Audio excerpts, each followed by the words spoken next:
تو بھائیو یاد رکھیں دنیا میں ہر طرح کے لوگ موجود ہیں، تمام مکاتب فکر کے لوگ موجود ہیں، اور ہر مکتب فکر کے لیے کچھ چیزیں جو ہے بون آف کنٹینشن ہوتی ہیں، کچھ چیزیں ان کے لیے زندگی موت کا مسئلہ ہوتی ہیں، کچھ چیزیں ان کے لیے بڑی اہم ہوتی ہیں، ان کے بغیر وہ کوئی اور بات سننے کے لیے تیار ہی نہیں ہوتے جب تک آپ ان کا وہ مسئلہ حل نہ کریں۔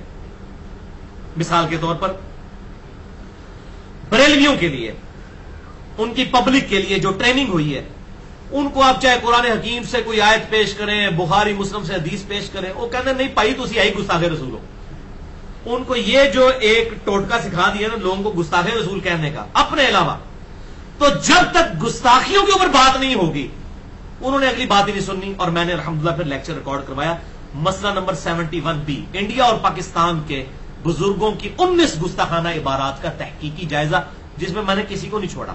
اور بعض لوگوں نے اعتراض کیا جی آپ نے اس کے اندر وہ شیعہ کا ذکر نہیں کیا۔ بھائی میں تو اہل سنت کا مقدمہ پیش کر رہا تھا، الحمدللہ میں تو اپنے آپ کو بار بار کہتا ہوں کہ میرا منہج اہل سنت والا ہے، فرقہ نہیں، تو میں تو ہے ہی اہل سنت منہج کے اوپر بات کر رہا تھا، تو شیعہ کے حوالے سے مجھے حوالہ دینے کی ضرورت ہی نہیں تھی، ان کی گستاخیاں رافضیوں کی کوئی ڈھکی چھپی ہوئی ہیں۔ میں نے جنید جمشید والے لیکچر میں بھی کلیئر کٹ یہ جملہ بولا تھا، اتنا سخت جملہ بولا تھا، میں آج ریپیٹ کر دوں، اس میں نے بڑے غلو کے درجے تک کہا تھا کہ رافضی تو اس قابل ہی نہیں ہے کہ میں ان کی غلطیوں کو ڈسکس بھی کروں، میں تو اہل سنت کے مقدمے کی بات کر رہا تھا، لیکن اہم خام خواہ جملے پکڑتے ہیں، بےمان لوگ ہیں نا بیسیکلی، ان کی بےمانی بھی تو کھلنی ہوتی ہے نا۔ اچھا دیوبندی، آپ ان کی پبلک کے لیے اب سب سے بڑی جو مصیبت ان کے لیے بنی ہوئی ہے، وہ کہتے ہیں نہیں جی آپ یہ پہلے تقلید کا مسئلہ حل کریں، جب تک امام حنیفہ کو بھی نہیں مانیں گے نا بات آگے نہیں شروع ہوگی، تو پھر ہمیں مسئلہ تقلید کے اوپر بات کرنی پڑتی، کیا کریں اس کے اوپر میں نے کیا۔ پھر عظمت صحابہ کے اوپر بات کرنی پڑتی ہے، مسئلہ نمبر 96 میں نے بتایا کہ صحابہ کے بھی طبقات ہیں، سارے کوئی ابو بکر عمر عثمان و علی کے برابر تو نہیں تھے، ان میں بھی کئی طبقات تھے، ان کے لیے بینچ مارک ہے، ہجرت مدینہ سے پہلے، ہجرت مدینہ کے بعد، ٹھیک ہے جی، صلح حدیبیہ سے پہلے، صلح حدیبیہ کے بعد، فتح مکہ سے پہلے، فتح مکہ کے بعد، فرق ہے، بہت فرق ہے۔ مسئلہ نمبر 96 میں نے ریکارڈ کروایا۔ اہل حدیث کے لیے زندگی موت کا مسئلہ رفع الیدین ہے، آپ لاکھ بات کریں وہ کہیں گے پہلے رفع الیدین تھے، بھائی جی گل کرو، بات بھی ٹھیک ہے ان کی، نماز کوئی چھوٹی چیز تو نہیں ہے، اور مصیبت تو بنی ہوئی ہے کہ جب ہم اپنے آپ کو سنی کہتے ہیں جی وہ شیعہ اپنی کتابوں پہ نہیں چلتے، تو سنی کون سا اپنی کتابوں پہ چل رہے ہیں؟ 95% سنی جو ہے بخاری اور مسلم میں لکھے ہوئے حدیث کے طریقے کے اوپر نماز ہی نہیں پڑھتے سوائے اہل حدیث کے، تو سنیوں نے کون سی اپنی کتابوں کے اوپر عمل شروع کر دیا ہے کہ ہم اہل تشیع کو کہیں کہ آپ نہج البلاغہ میں ابو بکر عمر کی شان میں جو خطبے ہیں علیہم السلام، ان خطبوں کو آپ بیان کریں، مولا علی علیہ السلام کے خطبے ابو بکر علیہ السلام اور عمر علیہ السلام کے بارے میں وہ کیسے بیان کریں؟ وہ کہیں گے پہلے تسی اپنی منجی سے ڈنڈا پھیرو نا، تو ہے تو ساری ننگے ہیں نا اس امام کے اندر۔ تو الحمدللہ ہم حق بات کرتے ہیں۔ تو میں نے پھر رفع الیدین پہ مسئلہ نمبر 70B ریکارڈ کروایا، مسئلہ نمبر 84 فاتحہ خلف الامام کے اوپر ریکارڈ کروایا۔ اب بھائیو اہل تشیع کی طرف بھی آئے، جن میں سے اکثر رافضی ہو چکے ہیں، ان کے لیے بھی ایشو جو ہے وہ یزید سب سے بڑا ایشو ہے، اور ہمیں سب سے بڑے ایشوز توحید کے بعد ان سے یہ ہے کہ صحابہ پر سب و شتم کرتے ہیں، لیکن ہم ان کو اپنی شکلیں کیسے دکھائیں؟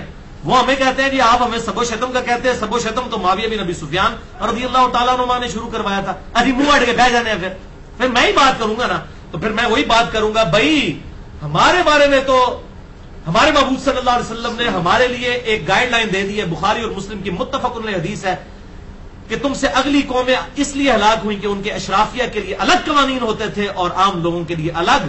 اللہ کی قسم اگر میری بیٹی فاطمہ بھی چوری کرتی میں اس کے بھی ہاتھ کٹوا دیتا۔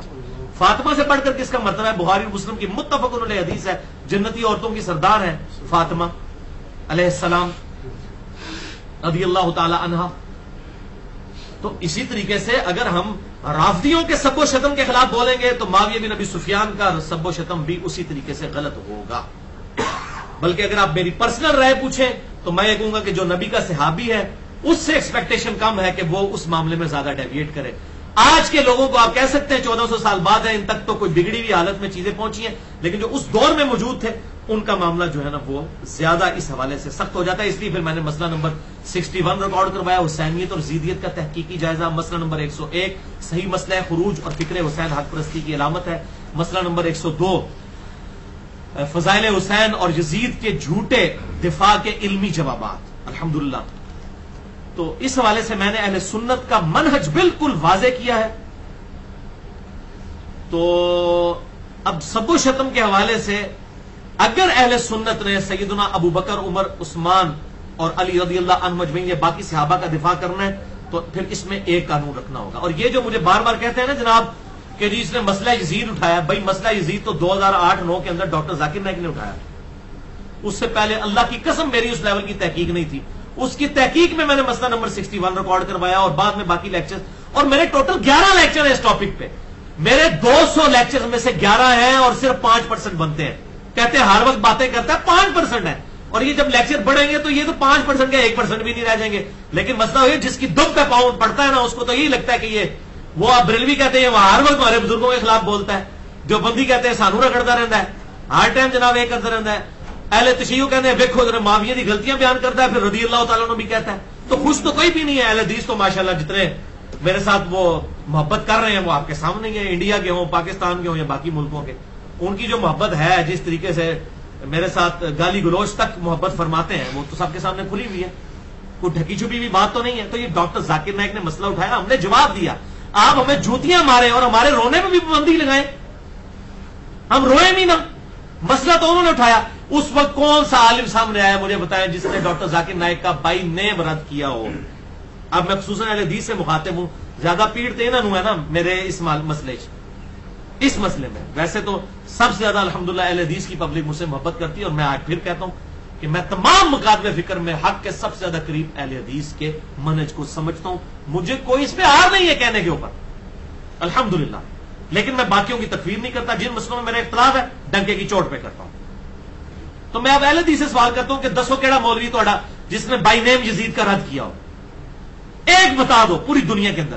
جب ہم بات کر رہے ہیں سارے ہمارے خلاف پنجے جھاڑ کے، بلکہ ابھی تو آپ اپنے بابے کی خبر لیں کفایت اللہ سنابلی ہندی کی، جو ہے وہ یزید کو رضی اللہ تعالیٰ نے اس نے لکھا ہے اپنی کتاب کے اندر، اپنی منجی تھلے پہلے ڈنڈا پھیرو نا تو پتہ چل جائے گا۔ ہاں یہ میں ضرور کہتا ہوں کہ بائی نیم مینشن کیے بغیر دو بندوں نے کام کیا ہے، شیخ زبیر علی زئی رحمہ اللہ المتوفا 1435 ہجری، اور حافظ عمر صدیق صاحب جن کے جھوٹے الزامات کے خلاف میں نے لیکچر بھی ایک پورا 1 گھنٹہ لگایا، میں ان کی اس معاملے میں ابھی بھی قدر کرتا ہوں، اور میں اسے اہل حدیث میں ایک مجاہد بندہ سمجھتا ہوں اس حوالے سے، جتنا وہ یزیدیت کے خلاف کھڑا ہوا ہے میں اس کو انڈورس کرتا ہوں اس مسئلے میں۔ دیکھیں اس نے مجھے جاہل، چھوکرا، تکیہ باز، رافضی، پتہ نہیں پنجابی جو نے شاید ماں پہن دی گالا بھی بریکٹ کڈیاں نے، لیکن میں اتنا پازیٹیو ہوں ان کے بارے میں، اور میں الحمدللہ اس ویڈیو میں کہہ رہا ہوں کہ میں عمر صدیق صاحب کے ساتھ کھڑا ہوں یزید کے مسئلے میں۔ یہ نہیں ہوگا کہ انہوں نے مجھے غلط کہا تو میں نہیں، حق بات میں کوئی بھی کھڑا ہوگا میں اس کے ساتھ ہوں الحمدللہ۔ تو اسی مسئلے میں ناسبیت کے ایشو میں جو ڈاکٹر طاہر القادری صاحب کا اختلاف ہے عرفان شاہ مجدی کے ساتھ، میں اس مسئلے میں ڈاکٹر طاہر القادری کے ساتھ کھڑا ہوں۔ عرفان شاہ مجدی ناسبی ہے، چھپا ہوا ناسبی ہے، ناسبیت ہی تو ہے نا۔ حضرت حسن کی شہادت کے دن آپ امیر معاویہ کانفرنس کروا رہے ہیں، اسی معاویہ بن ابی سفیان رضی اللہ تعالیٰ کے بیٹے یزید نے زہر دے کے قتل کروایا تھا حضرت حسن کو۔ آپ لوگوں کو شرم نہیں آتی؟ کوئی اور دن نہیں آپ کو ملتا؟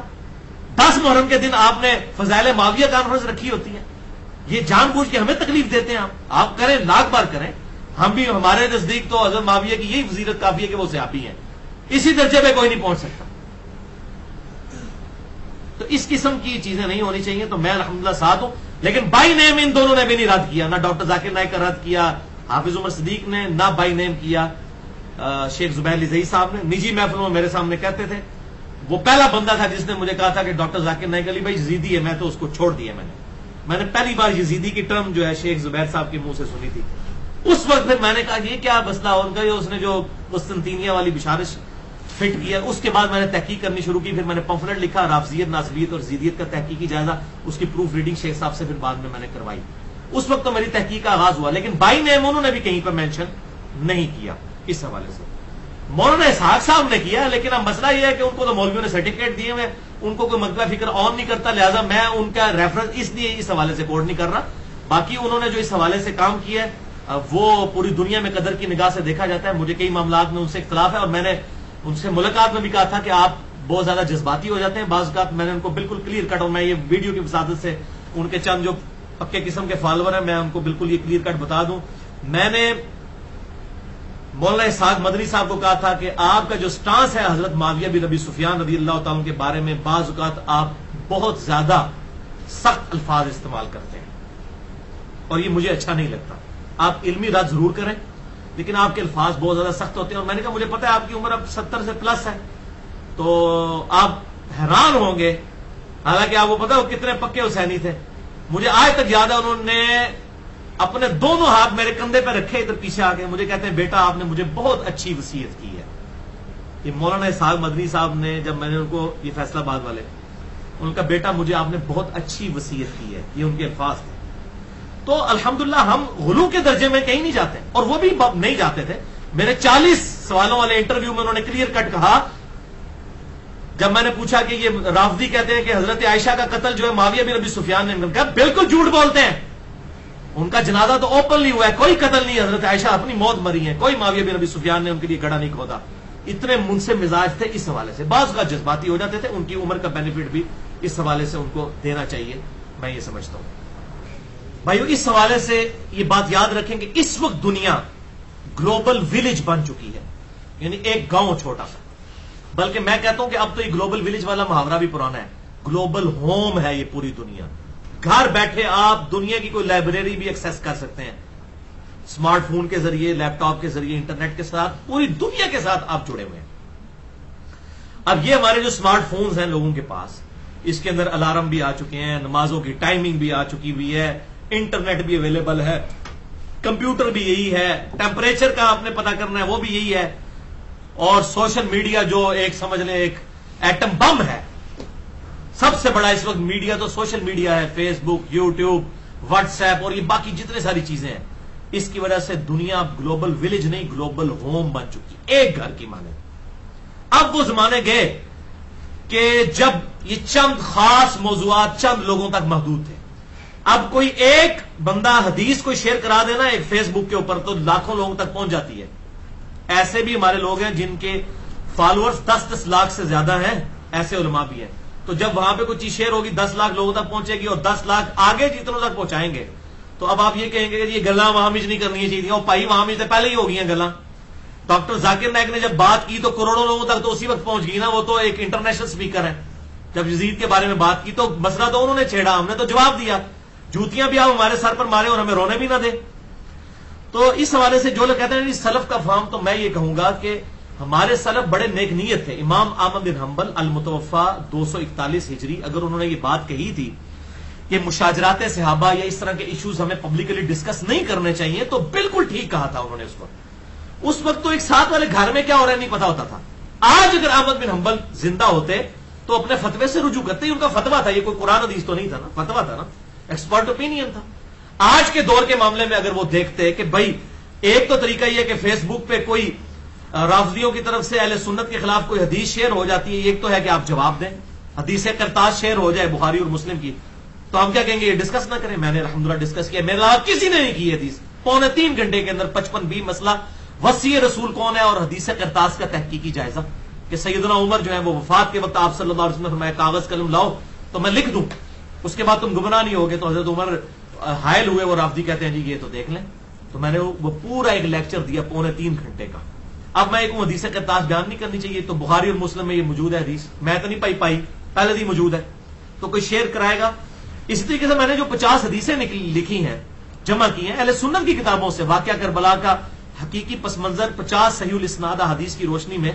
اکثر حدیثیں بخاری اور مسلم سے، اور اکثر تو خطرناک جو روایتیں ہیں جو چبھ رہی ہیں لوگوں کو وہ صحیح مسلم سے ہیں. تو میرے سلف امام مسلم ہے. چلو آ جاؤ. امام مسلم المتوفا 261 ہجری، انہوں نے صحیح مسلم کے مقدمے میں لکھا ہے کہ میں یہ جو کتاب ہے عوام الناس کے لیے لکھ رہا ہوں. اب آپ کی بات کریں گے جی پبلک میں ڈسکس نہ کریں. امام مسلم نے جو فتوا لانا ہے نا میرے تو امام مسلم ہوتے لاؤ تو پتہ چل جائے گا. یہ اردو میں ایک محاورہ بولا جاتا ہے نا، چور کو نہ مارو چور کی ماں کو مارو. جو فتوا میرے پہ لگانا ہے امام بخاری امام مسلم پہ بھی لگاؤ، نعوذ باللہ اپنا ایمان برباد کرو. اور یہ حدیثیں جو ہم نے جمع کی ہیں تو علامات نبوت میں ہے. دلائل النبوہ امام بہیقی کی کتاب میں علامات نبوت میں یہ حدیثیں موجود ہے کہ عمار کو باغی جماعت قتل کرے گی. 10-15 دفعہ یہ ترک لے کے آئے ہیں. وہ ان کو اللہ کی طرف بلائے گا اور جنت کی طرف، اور جماعت دوزخ کی طرف بلانے والی ہوگی. یہ آپ اندازہ کریں علامات نبوت میں محدثین نے رسول اللہ صلی اللہ علیہ وسلم کی نبوت کی دلیل بنایا ہے ان چیزوں کو، اور یہ کہتے ہیں کہ باتیں ڈسکس نہیں کرنی چاہیے. وَلِعَوْذُ بِاللَّهِ تعالی. تو اب الزامی جواب پھکی کے طور پر سن لیں گے. بڑے مزے کی بات ہے کہ بریلوی آپ سے کہیں گے کہ جناب یہ قل انما انا بشر مثلکم آیت ڈسکس کرنے کی ضرورت نہیں، بڑی گستاخی ہے، اور تھوڑی آیتیں ہیں جی قرآن اندر، وما ارسلناک الا رحمۃ للعالمین، یہ کیوں نہیں آپ ڈسکس کرتے؟ تسی ہر وقت نبی دی گستاخی تلاش کرتے ہو، تو یہ قرآن میں کیا گستاخی ہے؟ قل انما انا بشر مثلکم، وہ تو آپ کو گستاخ کہتے ہیں جو یہ آیت پیش کرے، اہل حدیثوں کو گستاخ اسی وجہ سے کہتے ہیں. تو پھر ٹھیک ہے، آپ یہ آیت بیان کرنا شروع کر چھوڑ دیں. کیا رسول اللہ کی عظمت زیادہ ہے یا صحابہ کی عظمت زیادہ ہے؟ رسول اللہ صلی اللہ علیہ وسلم کی عظمت پر کروڑوں اربوں صحابہ اور باقی ساری امت قربان. تو وہ تو کہتے ہیں آپ گستاخی کر رہے ہیں، تو آپ بھی بیک فٹ پہ چلے جائیں نا. آپ کہتے ہیں نہیں حق ہے ہم بیان کریں گے، عقیدہ بیان کریں گے، تو یہ عقیدہ نہیں جو ہم بیان کرتے ہیں. دیوبندی آپ کو کہیں گے، اور مجھے پتا دیوبندی بڑے سخت خلاف ہیں اہل حدیث کے، وہ کہتے ہیں کہ جی یہ ہر مجلس میں بیان کرتے ہیں جامعہ ترمذی کی روایت کہ حضرت عمر نے اپنے دور میں حج تمتع پہ پابندی لگائی تو ان کے بیٹے عبداللہ بن عمر نے مخالفت کی، تو اگر حضرت عمر بھی غلط فتویٰ دیں تو ان کی بھی مخالفت ہوگی رسول اللہ کے مقابلے پر صلی اللہ علیہ وسلم. وہ کہتے ہیں یہ دیکھو جی یہ تو حضرت عمر کی گستاخی کرتا ہے. وہ بھائی کوئی گستاخی نہیں ہے، یہ تو حضرت عمر بھی سنے تو خوش ہوں گے. یہ کتاب و سنت کے دلائل کے اندر جو ہے وہ اختلاف رائے کیا جا سکتا ہے. اسی طریقے سے اہل حدیث کہتے ہیں جی بخاری کی حدیث بڑی خطرناک ہے جی، یہ تو گل ہی نہ کرو. 2812 اور مسلم میں بھی ہے، جو امام مسلم نے مقدمے میں لکھا عوام کے لیے لکھ رہا ہوں. عمار کو ایک باغی جماعت قتل کرے گی، عمار ان کو اللہ اور جنت کی طرف بلائے گا، وہ جماعت دوزخ کی طرف بلائے گی. وہ کہتے بیان نہ کرو. اور اہل تشیع وہ آپ کو کہیں گے جی صحیح بخاری میں جو حدیث ہے کہ مولا علی علیہ السلام سے پوچھا کہ بتائیے رسول اللہ کے بعد سب سے افضل امت میں کون ہے؟ انہوں نے کہا ابو بکر. اس کے بعد پوچھا عمر. یہ صحیح بخاری میں حضرت ابو بکر کے چیپٹر میں یہ حدیث موجود ہے. تو وہ کہیں گے نہیں نہیں نہیں ہم تو حضرت علی کو افضل مانتے ہیں، آپ یہ حدیث نہ بیان کریں. تو پائی کنوں کنوں خوش کریے، اسی انشاءاللہ اللہ اور رسول نو خوش کریں گے، اور ان کا ہم کوئی پرواہ نہیں کریں گے. الحمدللہ آج بخاری اور مسلم کا اردو میں ترجمہ ہو چکا ہے، انگلش میں دنیا کی کئی کتابوں میں ترجمہ ہو چکا. اب حق چھپ نہیں سکتا نوجوان نسل سے.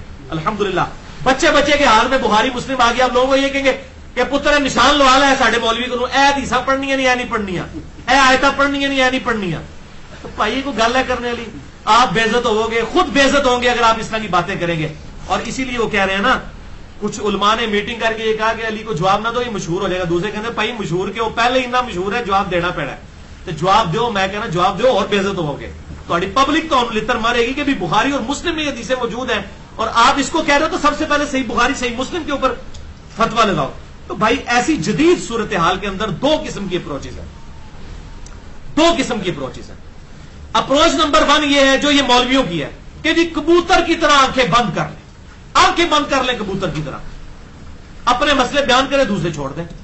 اور دوسری اپروچ ہے منصفانہ اپروچ کہ حق کے ساتھ جو باتیں بخاری اور مسلم میں آئی ہیں صحیح سند کے ساتھ ہم تک پہنچی ہیں، ہم ان کو پبلک تک پہنچائیں. اور یہ قرآن نے ہمیں سکھائی اپروچ، فَأْتُوا بُرْهَانَكُمْ إِن كُنتُمْ صَادِقِينَ، لاؤ اپنی دلیل اگر تم سچے ہو.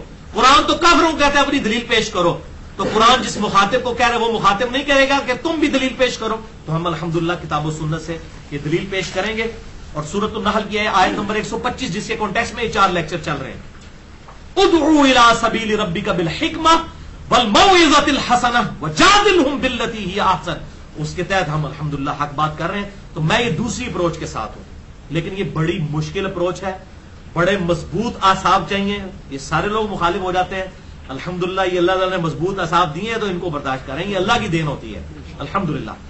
اور پھر ذہانت اور انٹلیکچوئل لیول پہ جا کے تعصب سے پاک ہو کر حق بات لوگوں کو بتانا، اہل سنت کا صحیح منہج لوگوں کے سامنے پیش کرنا، یہ بڑا مشکل کام ہے. اور یہ الحمدللہ ہم کرنے کی کوشش کر رہے ہیں.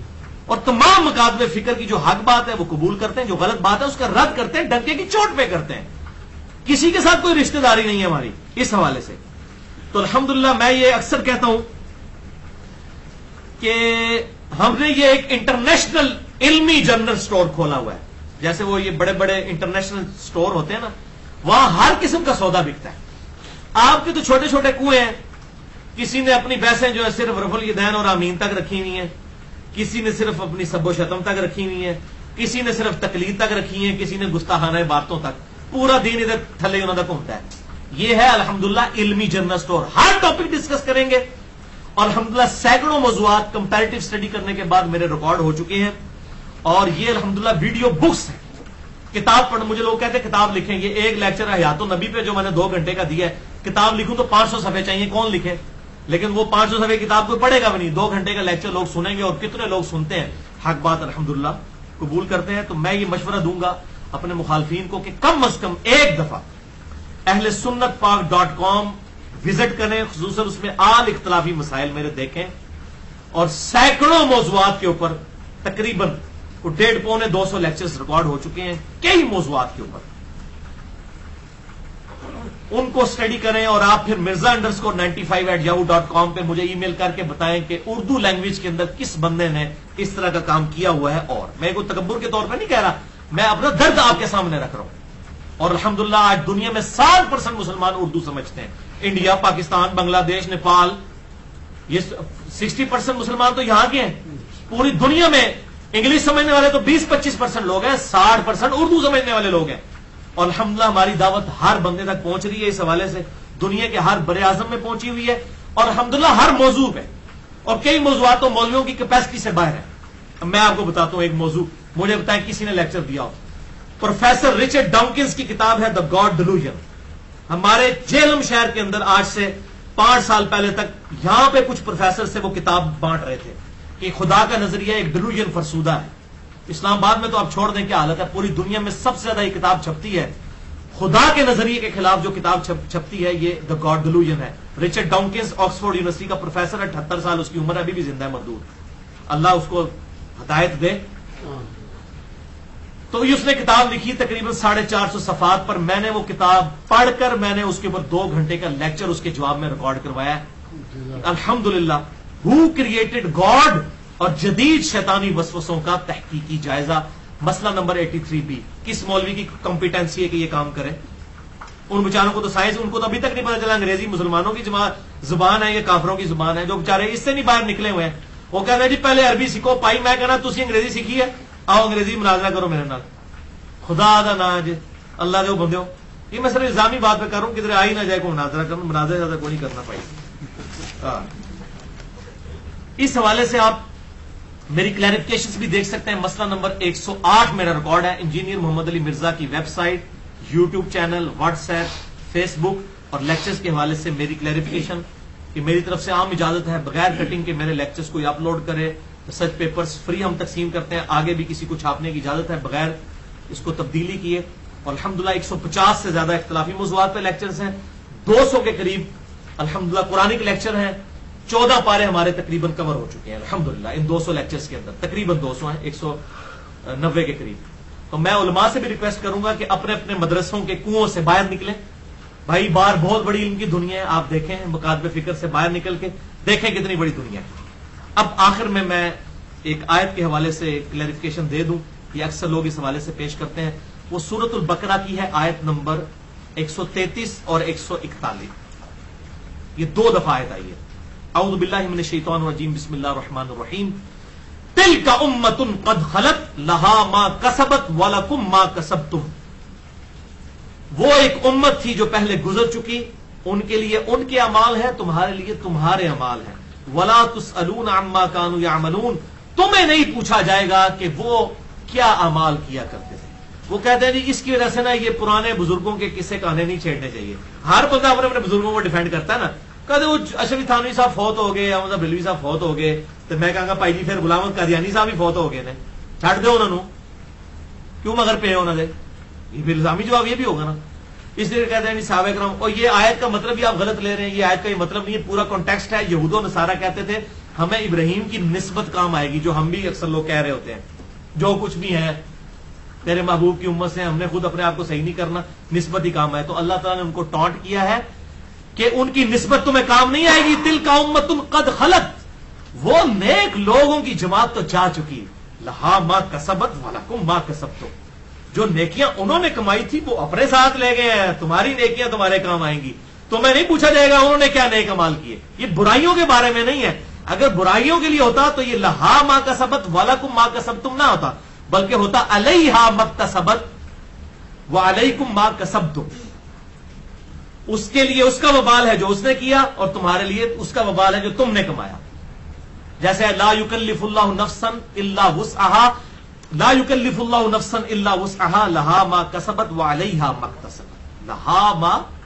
لہا ما کسبت وعلیہا مکتسبت. لہا نیک امال، وعلیہا اور بروں کا وبال اسی پر ہوگا جو اس نے کیا. ورنہ تو قرآن حکیم خود حضرت یوسف علیہ السلام کے بھائی صحابی نہیں تھے، 2 نبیوں کے صحابی تھے، حضرت یعقوب کے، حضرت یوسف علیہ السلام کی، ان کی غلطیاں نہیں بیان کی ہیں قرآن میں؟ تو پھر ہونا چاہیے کہ یہ واقعات نہ بیان کیے جائیں. قرآن تو عبرت پکڑتا ہے. آدم علیہ السلام کا بھی کہا کہ سورہ اعراف میں کہ آدم علیہ السلام کی غلطی اس لیے بیان کی تاکہ تم عبرت حاصل کرو اولاد آدم، کہ تم اس طرح گمراہ نہ ہو جانا جس طرح شیطان نے ورگلایا تھا حضرت آدم علیہ السلام کو، تمہیں نہ کہیں ورگلا دے. گمراہی کا لفظ تو ہم آدم علیہ السلام کے لیے استعمال نہیں کرتے، لغزش کروائی تھی.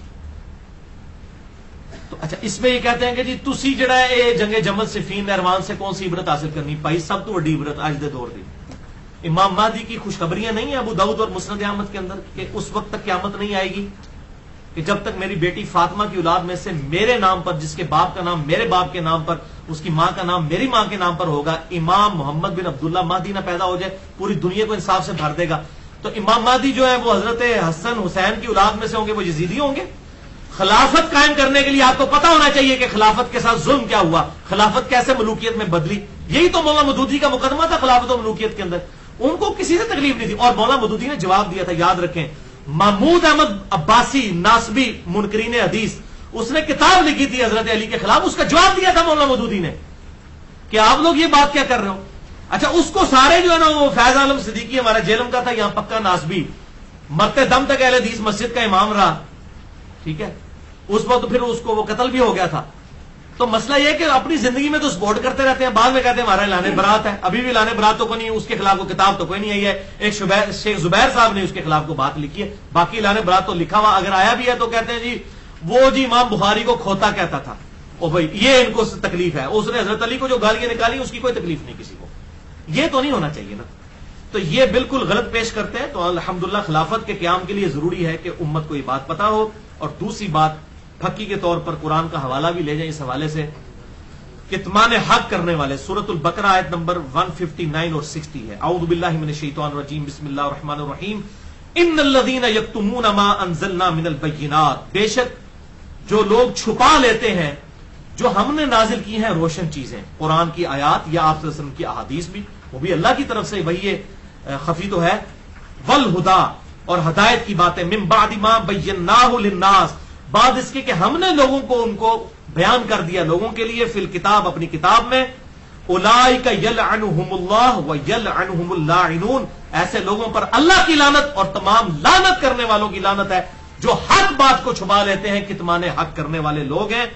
الا الذین تابوا، ہاں مگر اگر کوئی توبہ کر لے، واصلحوا اور اپنی اصلاح کر لے، وبینوا اور خالی اصلاح نہیں، وہ چھپائی ہوئی حدیثیں اور آیات بیان بھی لوگوں سے کریں، فَأُولَئِكَ أَتُوبُ عَلَيْهِمْ، تو ایسے لوگوں کی اللہ تعالیٰ توبہ قبول کرے گا. وَأَنَا التَّوَّابُ الرَّحِيمُ، اور میں توبہ قبول کرنے والا مہربان ہوں. کتمان حق اتنا بڑا جرم ہے کہ قرآن میں لعنت اللہ تعالیٰ نے کی ہے. اور ایک حدیث ہے سخت ترین، جامعہ ترمذی میں 2649 نمبر انٹرنیشنل نمبر کے مطابق، ابو داؤد اور ابن ماجہ میں موجود ہے، مشکات میں 223 نمبر ہے، کہ آپ صلی اللہ علیہ وسلم نے فرمایا جس شخص سے کوئی علم کی بات پوچھی گئی اور وہ اسے معلوم تھی، یہ سنیں فتویٰ، یہ اللہ کے محبوب کا فتویٰ ہے صلی اللہ علیہ وسلم، جس سے علم کی بات پوچھی گئی اور اسے معلوم تھی اور اس نے وہ لوگوں سے چھپا لی اور نہ بیان کی، تو قیامت والے دن اس حال میں پیش ہوگا کہ اس کے منہ میں آگ کی لگاؤں ہوگی. اکثر علماء کے ساتھ یہ معاملہ ہونے والا ہے جو کہتے ہیں جی اپنی مطلب یہ گلا بیان کرو دوسری نہ کرو. تو یہ کتمان حق کرنا تو علماء یہود کا طریقہ کار تھا. قرآن حکیم نے ان کی یہ بیماری بیان کی ہے، اور یہ نہ سمجھے کہ یہودیوں کی ہے.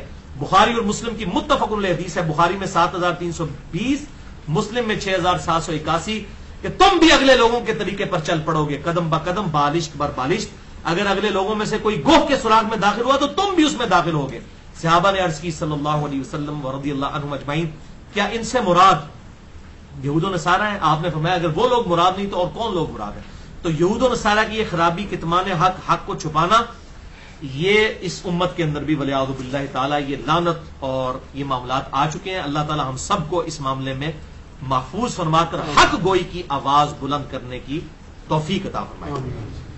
اب میرا آخر میں اعلان ایک سن لیں میری طرف سے کہ بھائیو، میں نے اپنی طبیعت پر جبر کر کے یہ اپنی 4 قرآن کلاسز قربان کی ہیں، اور آپ لوگوں کے ساتھ بھی ایک معاملہ ہوا. میں نے یہ کوئی خوشی سے نہیں کیا، مجھے پتا ہے میں کتنی اذیت سے گزرا ہوں ان لیکچرز کو تیار کرنے کے لیے. تو یہ 1 سال تک میں برداشت کرتا رہا. پھر لوگوں نے بار بار ای میلز بھیجی, فون آئے کہ جی ایک دفعہ ضرور ریکارڈ کروائیں.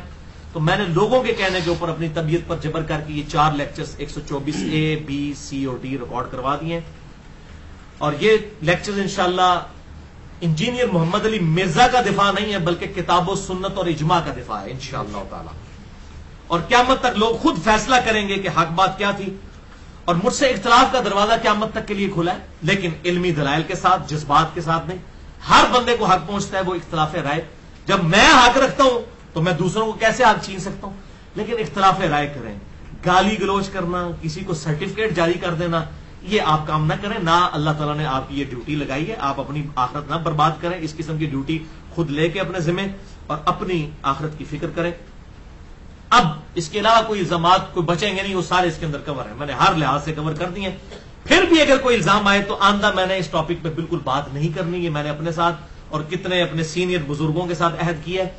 اس کے بعد جس نے سوال کرنا ہوگا صرف mirza_95@yahoo.com پہ مجھے ای میل کر کے مجھ سے تسلی والا جواب بھی لے سکتا ہے. اگر کوئی علمی پھکی چاہیے ہوگی تو انشاءاللہ تعالی وہ بھی اویلیبل ہوگی. پھکی والا معاملہ انشاءاللہ کبھی بھی ختم نہیں ہوگا, اویلیبل ہے.